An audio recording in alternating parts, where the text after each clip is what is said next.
안녕하세요. 오늘도 사연 살롱을 찾아주셔서 감사합니다. 결혼 14년 차 40대 주부예요. 얼마 전 시아버님 제사가 있었어요. 돌아가신 지 벌써 10년도 더 지났는데 저는 아직도 아버님만 생각하면 가슴이 먹먹해지곤 하네요. 그건 어쩌면 제가 아버님께 너무나 큰 은혜를 입고도 아무것도 해드린 게 없어서 죄송해 그런지도 모르겠어요. 부모님 살아계실 때 섬기기 다 하라던 그 흔한 말이 가슴에 박힐 정도로요. 저와 시아버님 사이에는 남다른 인연이 있어요. 며느리와 시아버지 사이기 이전에 사제지간으로 먼저 만났거든요. 하지만 그다지 좋은 사이는 아니었어요. 아버님은 몰라도 저에겐 그랬어요. 중학교 2학년 때 담임 선생님이기도 했던 아버님은 제가 인생에서 만난 최악의 선생 중 하나였거든요. 요즘은 그런 일이 거의 없어졌지만 제가 학생이던 시절에 촌지를 받는 선생들이 정말 많았어요. 누구네 엄마가 학교에 왔더라 하는 소문이 퍼지고 나면 다음날 당장 그 효과가 나타날 정도로 대놓고 돈을 밝히는 선생들도 참 많았어요. 안타깝게도 제 시아버지 역시 그런 선생 중 하나였답니다. 학부모한테 촌지받는 상황을 제가 직접 목격하기도 했고요. 그뿐인가요? 옷이며 구두까지 선물 받는 것도 여러 번 봤다니까요. 참 대단하다 싶었어요. 아무리 당시엔 그런 선생들이 많았다지만 아버님의 경우는 정도가 지나쳤으니까요. 당시 저는 학업을 그만둬야 할 정도로 가정 형편이 어려웠어요. 태어나서 지금까지 한 번도 제 방을 가져본 적이 없을 정도로 제 친정은 늘 가난했지만 그땐 특히 그랬거든요. 아빠가 사기까지 당해서 하루아침에 살던 집에서까지 쫓겨난 상태라서 당장 잠을 잘 곳도 없는 상황이었죠. 엄마 아빠는 잠시라도 머물 곳을 찾아 백방으로 뛰어다녀 봤지만 돈 없을 땐 가족도 형제도 남이나 다름없더라고요. 친가에서도 외가에서도 모두 외면을 당한 우리 식구는 엄마 친구가 하는 식당에 잠자리를 마련할 수 있었어요. 하지만 점심 장사랑 저녁 장사를 하는 가게라서 자는 것 외에는 아무것도 할 수 없는 곳이었어요. 장사가 끝날 때까지는 가게에 들어갈 수 없어서 근처 도서관에서 매일같이 오빠와 함께 숙제며 예습 복습을 해야만 했어요. 어떻게든 밖에서 시간을 때워야 했으니까요. 그렇다 보니 아이러니하게도 금세 성적이 좋아지더라고요.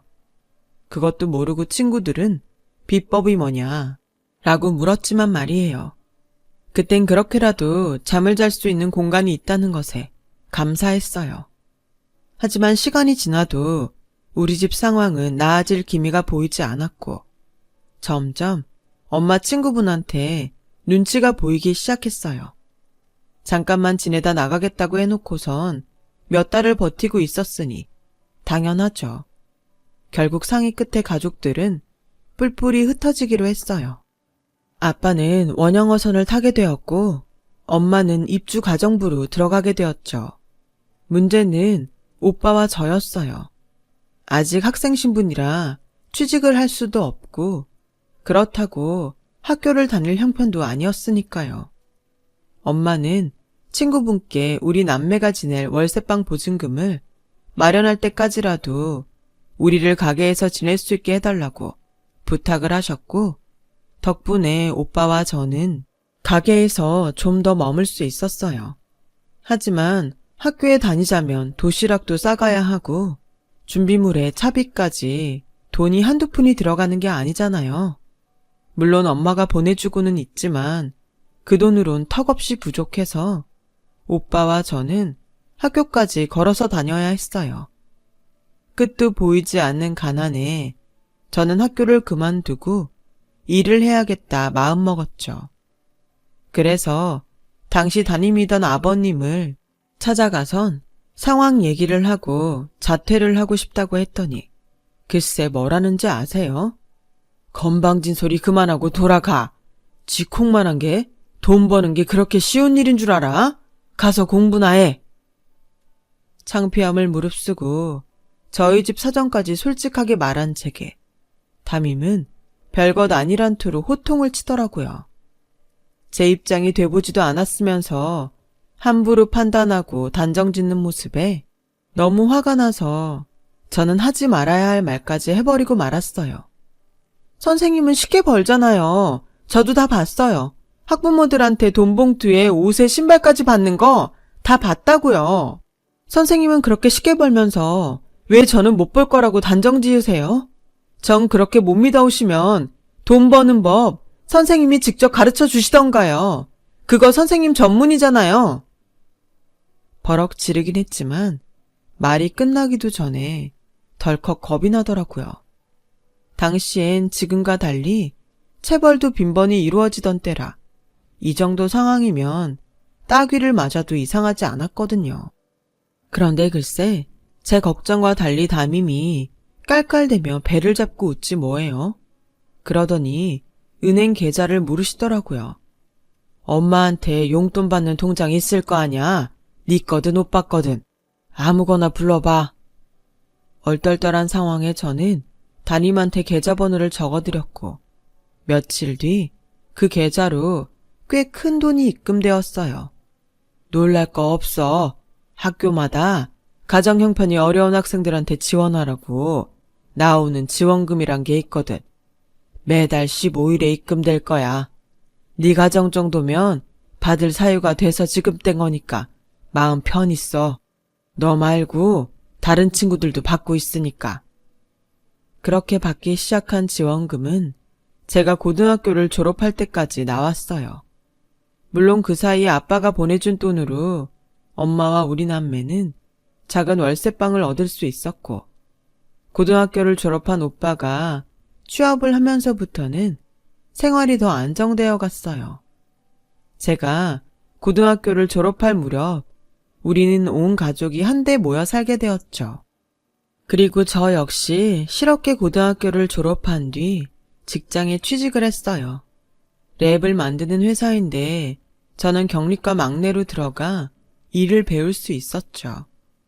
그렇게 2년쯤 다니다 보니 돈도 꽤 모을 수 있었고 그러고 나니 나도 대졸 사원들만큼 월급을 받고 싶다는 욕심이 나더라고요. 하지만 선뜻 대학 입시 준비를 시작하지는 못했어요. 떨어지면 어쩌나 걱정이 됐거든요. 그래서 마음만 갖고 있었는데 평소 안면이 있던 마케팅팀 김대리님이 제 마음을 알아챘는지 그러더라고요. 혜빈씨, 요즘 대학 입시는 다양한 전형이 있는 거 알아요? 산업체 특별 전형이란 게 있는데 그거면 혜빈씨도 한번 해볼만 할 거예요. 고등학교 때 성적 좋았다면서요.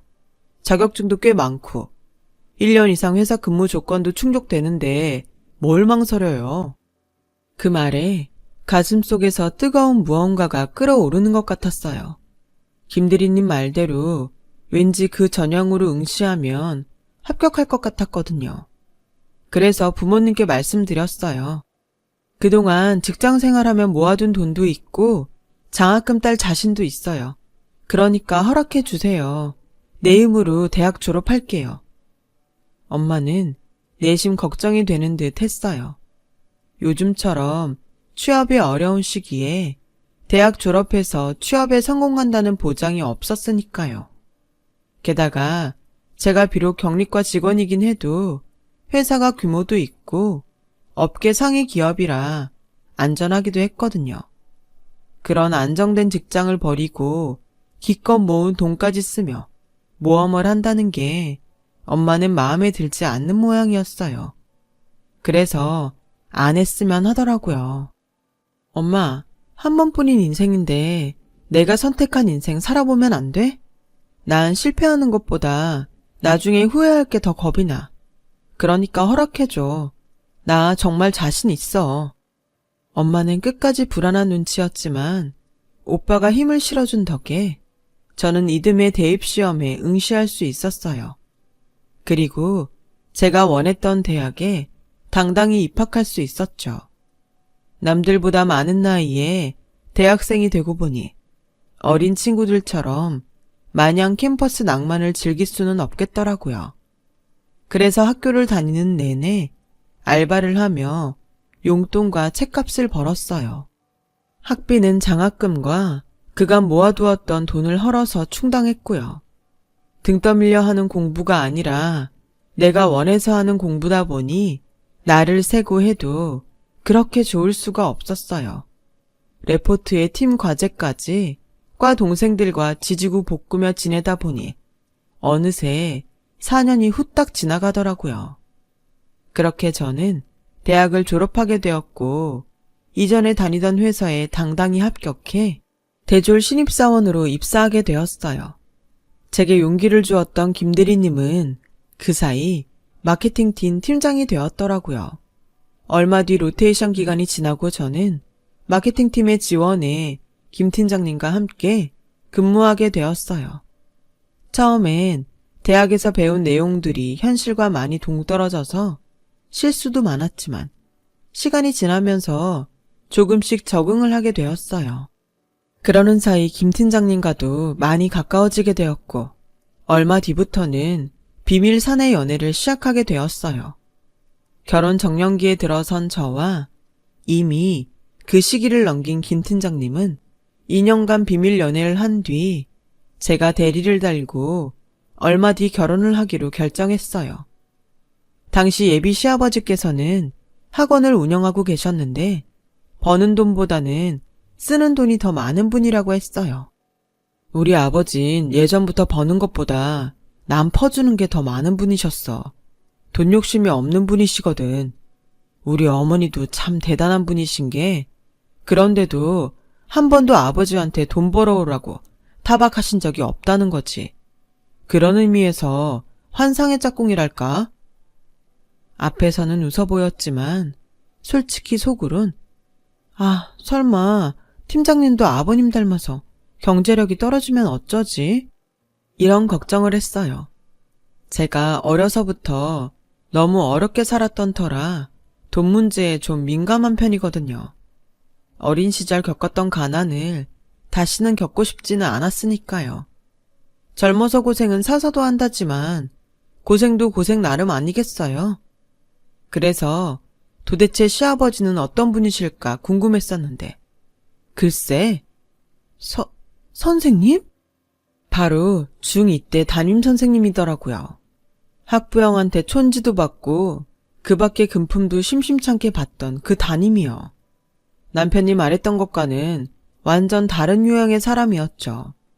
아무리 부모 자식 간에 서로 잘 몰라도 그렇지 어쩜 자기 아빠에 대해 그렇게 모를까 싶더라고요. 아버님은 저를 뚫어지게 보시더니 껄껄껄 웃으시며 그러시더라고요. 네가 당돌한 녀석인 건 알았다만 말단 직원이 팀장이랑 사귈 정도로 맹랑한 녀석인 줄은 몰랐는걸. 저도 선생님이 그렇게 돈 욕심 없는 분인 줄은 몰랐네요. 집에서는 선생님이 어떤 사람인지 잘 모르나 봐요. 그러게나 말이다. 그래서 말인데 이제 너도 우리 집 사람이 된다고 하니 내가 부탁 하나만 하자. 가족들한테는 나에 대한 얘기는 비밀로 해줬으면 한다. 그럴 수 있지? 솔직히 그러기 싫다고 말하고 싶지만 엄연히 시아버지인데 그럴 수 있나요? 그래서 그러겠다고 했죠. 그러게 교사로서 양심도 버리고 그런 짓을 할 땐 언제고 이제와 가족들한테 들킬까봐 걱정인 건지 한심하기도 하고 엄청 실망스러웠어요. 그래서 혹시라도 아버님이 남편을 닮았으면 어떡하나 걱정이 됐어요. 부전자전이라고 혹시 아나요? 아버님을 보고 온 그날 솔직히 이 결혼을 해야 되나 걱정이 되더라고요. 하지만 이런 저와는 달리 아버님은 제자인 제가 당신 며느리감으로 온 게 그렇게 신나고 좋으셨나 봐요. 툭하면 당신 학원으로 불러 청소도 시키시고 짜장면 내기 오목도 두자고 하시며 귀찮게 하시더라고요. 자신의 치부를 아는 제자가 불편할 법도 한데 희한하게도 아버님은 전혀 개의치 않으셨어요. 드디어 우리는 결혼식을 올리게 됐고 얼마 뒤 저는 임신을 했어요. 부부가 한 회사에 다니는 것도 눈치 보이는 판에 같은 팀에서 일을 하다 보니 여간 신경 쓰이는 게 아니었죠. 특히 임신한 후로는 더더욱 그랬어요. 혹여 상사인 남편 덕에 좀 더 편의를 받는 것처럼 보일까 봐서요. 그래서 다른 직원들보다 오히려 더 업무량도 많이 배정받아 했고 야근과 외근도 빠지지 않고 했어요. 안 그래도 임신 후 호르몬 이상으로 몸 상태가 예전 같지 않은데 과중한 업무량에 스트레스까지 겹치니 정말 죽을 것 같더라고요.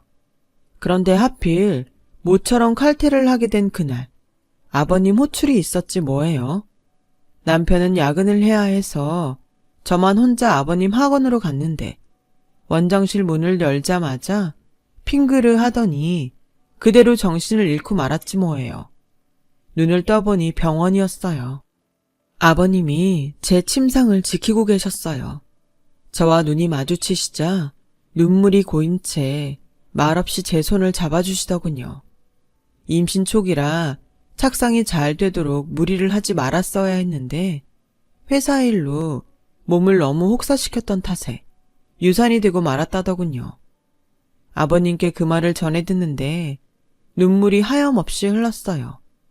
일욕심에 내 아이를 하늘나라로 보냈다고 생각하니 제가 너무 밉고 한심해서 참을 수가 없었어요. 그래서 넋을 놓고 울고 있는데 아버님이 그러시더군요. 그래도 난 혜빈이 네가 무사해서 천만 다행이라고 생각한다. 손주도 중요하지만 나한테 너는 세상에 하나뿐인 내 며느리거든. 명심해라. 네 남편도 자식도 시부모도 절대 너보다 우선이 돼서는 안 돼. 네 몸부터 챙기는 거야. 알았지? 지금껏 한 번도 제게 따뜻한 말씀을 해주신 적 없던 아버님은 그날은 세상 누구보다 따뜻하게 저를 위로해 주셨어요. 얼마 뒤 병원에서 퇴원한 저는 회사에 사직서를 냈어요. 진작 그랬어야 하는 건데 제 욕심이 너무 과했던 거죠. 아버님은 회사를 그만뒀다는 소식을 듣자 바로 전화를 하셨더라고요. 안 그래도 학원을 운영해줄 부원장을 찾고 있었다면서 저보고 그 자리를 맡아달라고 하셨어요. 학원 일은 한 번도 해본 적이 없는 터라 겁이 났지만 아직 젊은데 뭔들 못하겠냐 싶어 그러기로 했어요. 그런데 그 일로 아버님과 사사건건 맞서게 될 줄 누가 알았겠어요. 학원에서 일하시는 강사분들 모두 교사 출신이라 교수법이나 아이들을 다루는 솜씨는 나무랄 게 없었어요. 게다가 학부모들도 교사 출신 강사를 선호하고 있어서 학원은 수강생들도 꽤 되고 운영이 잘 되는 편이었죠. 그런데 원비 장부와 달리 따로 관리되는 몇몇 아이들 명단이 있더라고요. 그래서 아버님께 그 명단에 대해 여쭤봤더니 아직은 몰라도 된다고만 하시곤 말씀을 피하셨어요. 순간 아버님의 전적이 파바박 뇌리를 스치고 지나가더라고요. 그래, 똥개가 똥을 끊지 아버님이 촌지를 끊으실까. 딱 봐도 학생 인원을 속여서 뒷주머니를 차는 것 같았어요. 그래서 이번 일만큼은 제대로 결판을 내야겠다 싶어 원장실로 들어갔어요. 마침 짜장면이 도착해 있더라고요. 이제 와. 다 식겠다. 어서 먹자. 아버님, 그 전에 말씀해 주셔야 할 게 있어요. 장부 말이에요. 그거 도대체 어떤 용도로 사용되고 있는 거죠? 유야무야 넘기려 하시지 마시고 제발 솔직히 말씀해 주세요. 제가 알아야 나중에 일이 터져도 수습을 할 수가 있죠. 글쎄 그랬더니 장난기 어린 표정으로 웃어 넘기려고 하시더라고요. 수습? 누가 누굴 수습해? 쓸데없는 소리 말고 불기 전에 짜장면이나 먹어라. 아버님, 저는 심각한데 왜 매번 제 얘기를 장난처럼 들으세요?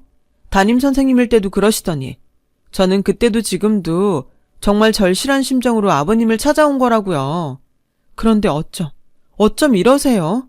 아버님 눈에는 제가 아직도 15살 어린 애로 보이세요? 그런 거냐고요. 그렇다면 더는 귀찮게 안 할게요.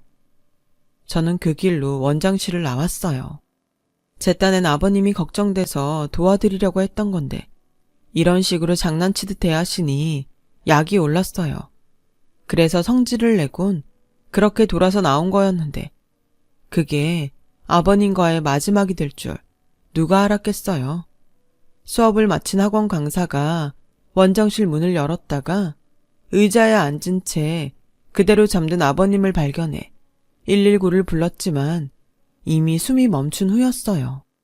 아버님 앞에는 뜯지도 않은 짜장면 2그릇이 나란히 놓여 있었다고 하더군요. 그러니까 제가 나가고 바로 아버님이 쓰러지셨다는 얘기였죠. 제가 조금만 더 그곳에 있었더라면 아버님을 그렇게 보내진 않았을 텐데 모든 게 나 때문인 것 같아서 장례식 내내 정신을 차릴 수가 없었어요. 하지만 처음엔 죄송했던 마음이 하루가 지나자 야속함으로 변하더군요. 이번에도 아버님은 절 골탕 먹이려고 이러시는 것만 같았어요. 그래서 착잡한 마음으로 영정을 지키고 있는데 중학교 동창 몇몇이 조문을 왔지 뭐예요. 조문을 왔다가 저를 발견하곤 다들 깜짝 놀라더라고요. 당연히 그랬겠죠. 제가 선생님 며느리가 된 건 몰랐을 테니까요. 저는 오히려 동창들이 선생님 조문을 온 거에 놀랐지만요. 처음부터 누누이 밝혔듯이 아버님은 교사 시절 촌지를 엄청 밝히던 분이라 아이들한테는 인기가 없었어요. 그런데도 이렇게 찾아와 주다니 정말 놀랄 일이 아닐 수 없었죠. 그런데 술이 한 잔, 2잔 들어가자 동창들 입에서 그동안 제가 몰랐던 이야기가 하나 둘 나오기 시작했어요. 우리 엄마가 그러더라. 담임 선생님처럼 좋은 선생님도 없다고. 니들도 알다시피 우리 엄마가 좀 치맛바람이 센 사람이냐? 나 유치원 때부터 선생님들한테 돈 봉투 뿌리는 게 일이던 사람이잖냐. 그런 우리 엄마가 그러더라고. 지금껏 돈 봉투 찔러줘서 안 받겠다고 돌려준 건 담임 선생님이 처음이라고. 그래서 못 돌려주게 옷이며 구두를 사줬더니 어떻게 했는지 알아? 그 가격만큼 내 통장으로 보내주셨어. 나는 담임이 내 통장 계좌번호를 묻길래 그걸 왜 묻나 의아했는데 물건값을 보내주시려고 그랬던 거더라고. 그 순간 저는 오래전 보았던 장면이 떠올랐어요. 담임 선생님이 학부형한테 옷과 신발을 받던 모습이요. 그 일로 제가 선생님한테 고개 빳빳이 쳐들고 따지기까지 했는데 거기에 그런 비하인드 스토리가 있었다니 정말 당황스러웠어요. 그런데 그보다 놀라운 사실은 정작 따로 있었죠. 근데 그거 알아? 동창들 중에 담임 선생님한테 도움받았던 애들이 꽤 있는 거? 얼마 전에 상준이랑 만난 적이 있었는데 그때 그러더라고. 자기도 그렇고 집안 형편이 어려운 애들한테 담임이 매달 통장으로 돈을 붙여줬던 모양이야. 지원금이라나 뭐라나. 근데 말이야, 알고 보니까 그게 다 담임 사비로 보낸 돈이었다지 뭐야. 담임 선생님 정말 대단하지 않냐? 동창의 그 말에서는 다리 힘이 쭉 빠지는 것 같았어요. 학창시절 나와 오빠의 차비가 되고 밥값이 되었던 그 돈이 아버님의 사비였다니 믿기 힘들었어요. 교사 월급이 얼마나 한다고 그 큰 돈을 수년 동안 제자에게 내줄 수 있는 건지 그 생각을 하니 가슴이 먹먹했어요. 너무 절실했던 시절이라 오빠랑 저는 그 돈을 정말 값지게 사용했었거든요. 아마 그 돈이 없었더라면 저도 오빠도 영양실조로 쓰러지거나 한여름에 탈진 상태로 길바닥에 쓰러졌을지 몰라요. 그런데도 그 돈이 아버님이 보내주신 돈인지도 모르고 아버님을 촌지나 받는 불량교사라고 손가락질을 했으니 죄송해서 고개도 못 들겠더라고요. 영정 속에서 환하게 웃고 계신 아버님을 보니 더더욱 가슴이 아려왔어요. 이제야 은인을 알게 됐는데 고맙다는 말 한마디 제대로 전하지 못하고 이렇게 보내야 한다는 사실에 나도 모르게 눈물이 쏟아져 내렸어요. 그렇게 가까운 곳에 계셨는데 모르고 살았다니 제가 너무 무심했어요. 그래서 다른 건 몰라도 아버님 제사만큼은 앞으로 제가 지내드리겠다고 결심을 했어요. 그렇게라도 아버님에 대한 감사의 마음을 전하고 싶거든요. 제 뜻을 전해드리신 시어머님은 흔쾌히 그러라고 하셨어요. 네 시아버지가 평생 밖에다 퍼주고 살더니 그래도 그 끝에는 이렇게 큰 보람이 있구나. 아버님 유품을 정리하며 알게 된 건데 제가 발견했던 명단은 아버님이 후원하시던 아이들 명단이더라고요. 학원 수입의 대부분을 어려운 처지의 제자들과 학원생들을 위해 써오셨던 거죠. 버는 족족 남한테 베푼다던 남편의 말이 사실이었던 거예요. 그리고 아버님이 해오시던 일은 이제 제가 맡아서 하고 있어요. 아버님이 제게 학원을 맡기고 싶어 했던 이유가 바로 이 일을 넘겨주고 싶어서 그런 게 아닐까 생각하거든요. 일종의 아버님의 유산이랄까요? 그동안 아버님께 도움을 받았던 사람들이 아버님 제사 때 하나 둘 찾아오기 시작했어요. 저희 부모님과 오빠도 그중 하나죠. 저를 통해 모든 이야기를 전해들으신 친정 부모님은 매년 아버님 제사 때마다 음식을 만들어 오세요. 당신들 대신에 우리 남매를 보살펴 주었던 것에 감사하려고요. 이렇게 멋진 인생을 살고 가신 우리 아버님, 정말 멋지시죠? 살아계실 때 알았다면 더 좋았겠지만 앞으로는 저도 아버님이 걸어오신 길을 따라가려고 합니다. 그게 아버님의 유산을 뜻깊게 사용하는 방법일 테니까요. 나중에 아버님을 뵈면 감사하다는 말씀도 드리고 칭찬도 듣고 싶습니다. 잘 해내어 주었다고요. 남은 제 인생 남편과 어머님도 잘 보필하며 열심히 살아보겠습니다. 지금까지 제 사연을 들어주셔서 감사드려요. 여러분, 사연 댓글에 응원과 현명한 조언 부탁드려요. 좋아요와 구독은 저에게 큰 힘이 됩니다. 오늘도 좋은 일 가득하세요.